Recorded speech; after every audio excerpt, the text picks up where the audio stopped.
श्रीमद् भागवत गीता के द्वितीय अध्याय के 18वें श्लोक में आपका स्वागत है। अंतवंत इमे देहा नित्यशोक्ता शरीरिणः अनाशिनो प्रमेयस्य तस्मात् युद्धस्य भारत।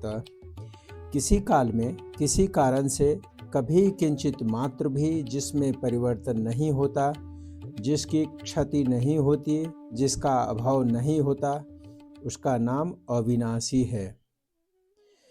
जो प्रमाण का विषय नहीं है अर्थात जो अंतःकरण और इंद्रियों का विषय नहीं है उसको अप्रमेय कहते हैं। जिसमें अंतःकरण और इंद्रियां प्रमाण नहीं होती उसमें शास्त्र और संत महापुरुष ही प्रमाण होते हैं। शास्त्र और संत महापुरुष उन्हीं के लिए प्रमाण होते हैं जो श्रद्धालु हैं। जिस शास्त्र और संत में श्रद्धा होती है वह उसी शास्त्र और संत के वचनों को मानता है। इसलिए यह तत्व केवल श्रद्धा का विषय है, प्रमाण का विषय नहीं। शास्त्र और संत किसी को बाध्य नहीं करते कि तुम हमारे में श्रद्धा करो। श्रद्धा करने अथवा न करने में मनुष्य स्वतंत्र है। अगर वह शास्त्र और संत के वचनों में श्रद्धा करेगा तो यह तत्व उसकी श्रद्धा का विषय है, और अगर वह श्रद्धा नहीं करेगा तो यह तत्व उसकी श्रद्धा का विषय नहीं है। यह नित्य निरंतर रहने वाला है, किसी काल में यह न रहता हो ऐसी बात नहीं है, अर्थात यह सब काल में सदा ही रहता है। इस अविनाशी, अप्रमेय और नित्य शरीर के संपूर्ण संसार में जितने भी शरीर हैं वे सभी अंत वाले कहे गए हैं। अंत वाले कहने का तात्पर्य है कि इनका प्रतिक्षण अंत हो रहा है। इनमें अंत के सिवाय और कुछ है ही नहीं, केवल अंत ही अंत है। प्रत्येक प्राणी के स्थूल, सूक्ष्म और कारण ये तीन शरीर होते हैं। संसार के संपूर्ण शरीरों में एक ही शरीर व्याप्त है। यह शरीर तो अविनाशी है और इसके कहे जाने वाले संपूर्ण शरीर नाशवान है। जैसे अविनाशी का कोई विनाश नहीं कर सकता, ऐसे ही नाशवान को कोई अविनाशी नहीं बना सकता। नाशवान का तो विनाशीपना ही नित्य रहेगा, अर्थात उसका तो नाश ही होगा। यहाँ अंतवंत इमे देहा कहने का तात्पर्य है कि ये जो देह देखने में आते हैं ये सब के सब नाशवान हैं, पर यह देह किसके हैं? ये देह नित्य के हैं, अविनाशी के हैं। तात्पर्य है कि नित्य तत्व ने जिसका कभी नाश नहीं होता इनको अपना मान रखा है। अपना मानने का अर्थ है कि अपने को शरीर में रख दिया और शरीर को अपने में रख लिया। अपने को शरीर में रखने से अंगहता अर्थात मैंपन आ जाता है, और शरीर को अपने में रखने से ममता अर्थात मेरा मन पैदा हो गया। यह स्वयं जिन जिन चीज़ों में अपने को रखता चला जाता है उन चीज़ों में मैंपन होता ही चला जाता है।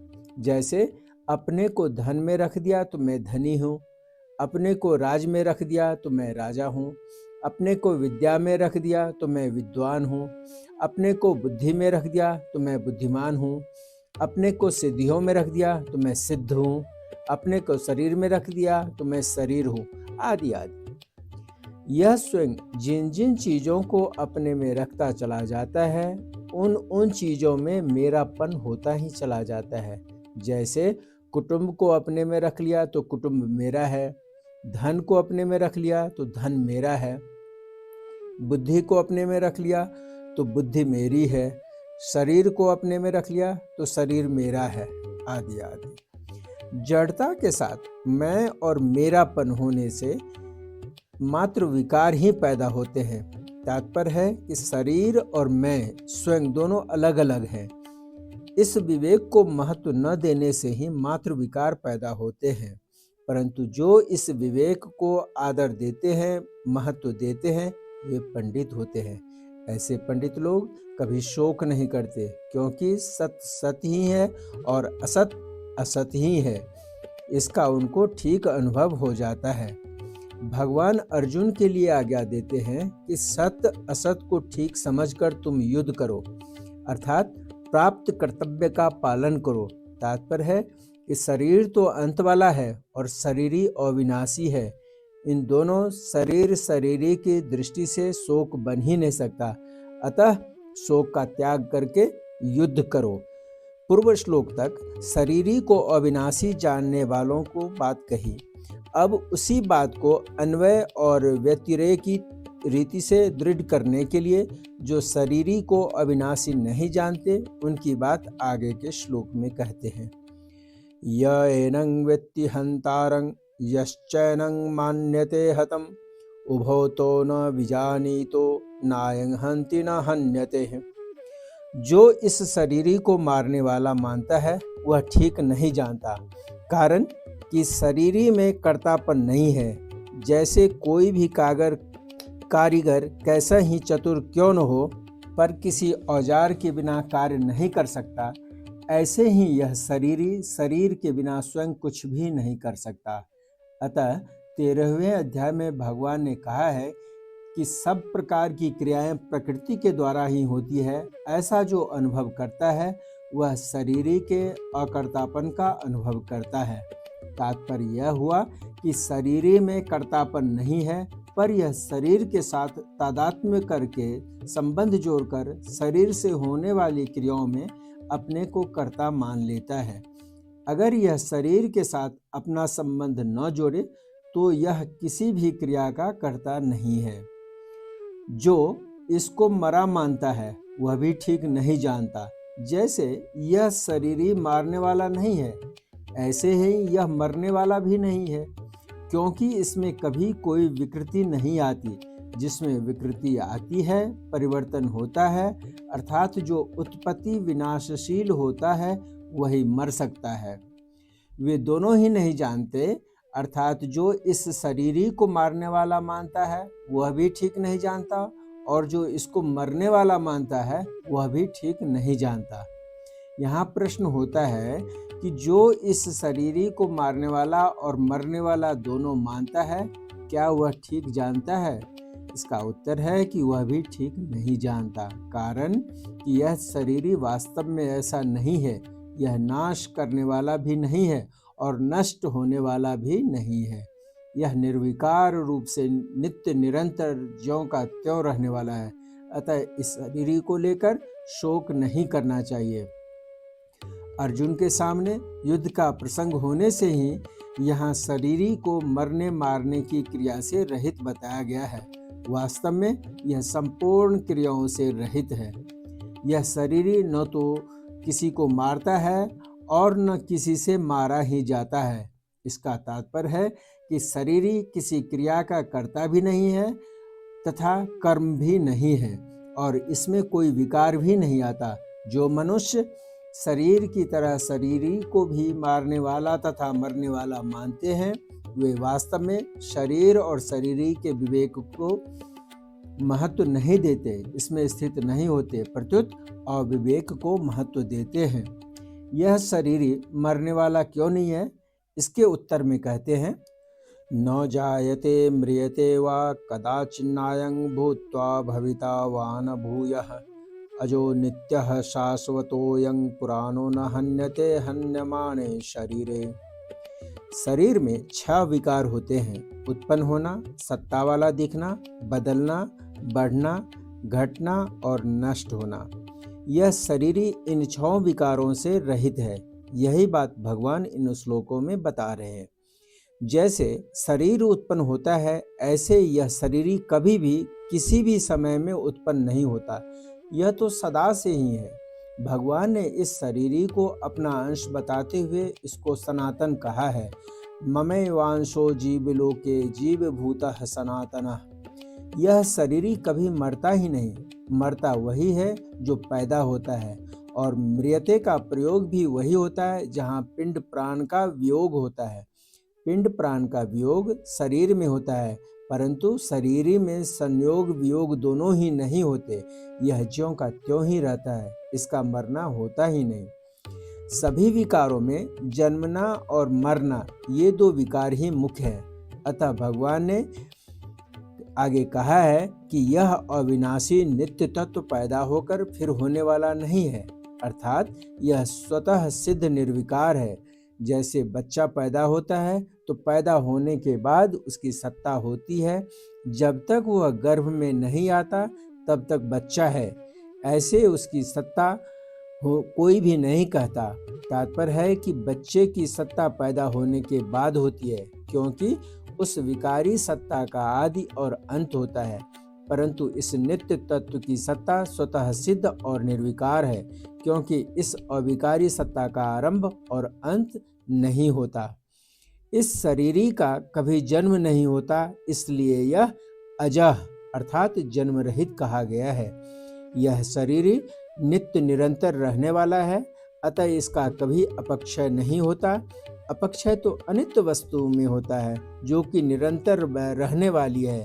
जैसे आधी उम्र बीतने पर शरीर घटने लगता है, बल क्षीण होने लगता है, इंद्रियों की शक्ति कम होने लगती है, इस प्रकार शरीर, इंद्रियां, अंतःकरण आदि का तो अपक्षय होता है, पर शरीरी का अपक्षय नहीं होता। इस नित्य तत्व में कभी किंचित मात्र भी कमी नहीं आती। यह नित्य तत्व निरंतर एक रूप, एक रस रहने वाला है। इसमें अवस्था का परिवर्तन नहीं होता, अर्थात यह कभी बदलता ही नहीं। इसमें बदलने की योग्यता है ही नहीं। यह अविनाशी तत्व पुराण यानी कि पुराना अर्थात अनादि है। यह इतना पुराना है कि यह कभी पैदा हुआ ही नहीं। उत्पन्न होने वाली वस्तुओं में भी देखा जाता है कि जो वस्तु पुरानी हो जाती है वह फिर बढ़ती नहीं, प्रत्युत नष्ट हो जाती है। फिर यह तो अनुत्पन्न तत्व है, इसमें बढ़ना रूप विकार कैसे हो सकता है? तात्पर्य है कि बढ़ना रूप विकार तो उत्पन्न होने वाली वस्तुओं में ही होता है, इस नित्य तत्व में नहीं।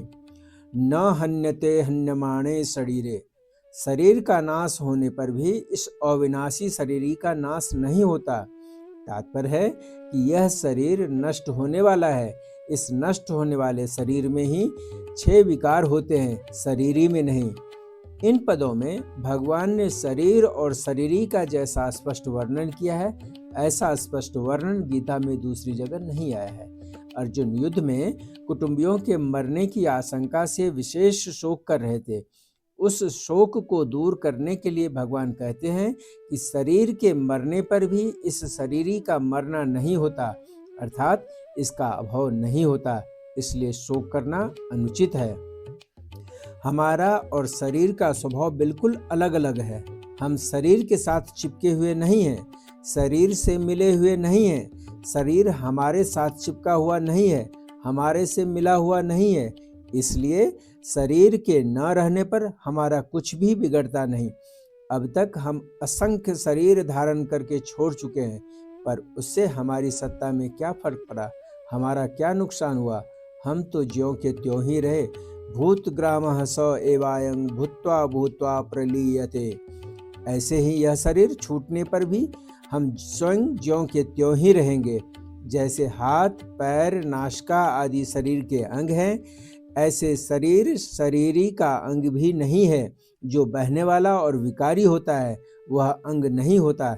जैसे कफ, मूत्र आदि बहने वाला और फोड़ा आदि विकारी होने से शरीर के अंग नहीं है, ऐसे ही शरीर बहने वाला, परिवर्तनशील और विकारी होने से शरीरी का अंग नहीं है।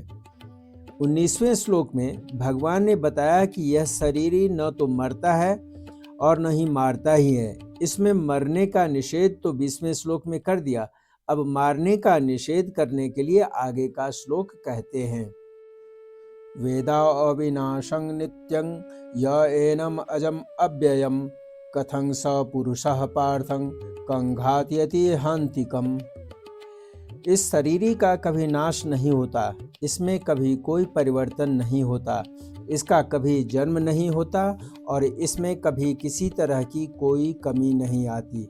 ऐसा जो ठीक अनुभव कर लेता है वह पुरुष कैसे किसको मारे और कैसे किसको मरवाए, अर्थात दूसरों को मारने और मरवाने में उस पुरुष की प्रवृत्ति नहीं हो सकती। वह किसी क्रिया का न तो कर्ता बन सकता है और न कारिता बन सकता है। यहाँ भगवान ने शरीरी को अविनाशी, नित्य, अज और अव्यय कहकर उसमें 6 विकारों का निषेध किया है। जैसे अविनाशी कहकर मृत्यु रूप विकार का, नित्य कहकर अवस्थान्तर होना और बढ़ना रूप विकार का, अज कहकर जन्म होना और जन्म के बाद होने वाली सत्ता रूप विकार का, तथा अव्यय कहकर क्षय रूप विकार का निषेध किया है। शरीरी में किसी भी क्रिया से किंचित मात्र भी कोई विकार नहीं होता। अगर भगवान को न हन्यते हन्यमाने शरीरे और कं घातयति हन्तिकम, इन पदों में शरीर के कर्ता और कर्म बनने का ही निषेध करना था, तो फिर यहाँ करने न करने की बात न कहकर मरने मारने की बात क्यों कही? इसका उत्तर है कि युद्ध का प्रसंग होने से यहाँ यह कहना जरूरी है कि शरीरी युद्ध में मारने वाला नहीं बनता, क्योंकि इसमें कर्तापन नहीं है। जब शरीरी मारने वाला अर्थात कर्ता नहीं बन सकता, तब यह मरने वाला अर्थात क्रिया का विषय भी कैसे बन सकता है? तात्पर्य यह है कि यह शरीरी किसी भी क्रिया का कर्ता और कर्म नहीं बनता, अतः मरने मारने में शोक नहीं करना चाहिए। प्रत्युत शास्त्र की आज्ञा के अनुसार प्राप्त कर्तव्य कर्म का पालन करना चाहिए। उत्पन्न होने वाली वस्तु तो स्वतः मिटती है और उसको मिटाना नहीं पड़ता, पर जो वस्तु उत्पन्न नहीं होती वह कभी मिटती ही नहीं। हमने 84 लाख शरीर धारण किए, पर कोई भी शरीर हमारे साथ नहीं रहा और हम किसी भी शरीर के साथ नहीं रहे, किंतु हम ज्यों के त्यों अलग रहे। यह जानने की विवेक शक्ति उन शरीरी में नहीं थी, प्रत्युत इस मनुष्य शरीर में ही है। अगर हम इसको नहीं जानते तो भगवान के दिए विवेक का निरादर करते। जय श्री कृष्ण। मिलते हैं द्वितीय अध्याय के 22वें श्लोक के साथ। तब तक जय श्री कृष्ण। कृपया वीडियो को लाइक कीजिएगा, चैनल को सब्सक्राइब कीजिएगा, दोस्तों के साथ शेयर कीजिएगा। जय श्री कृष्ण। राधे राधे।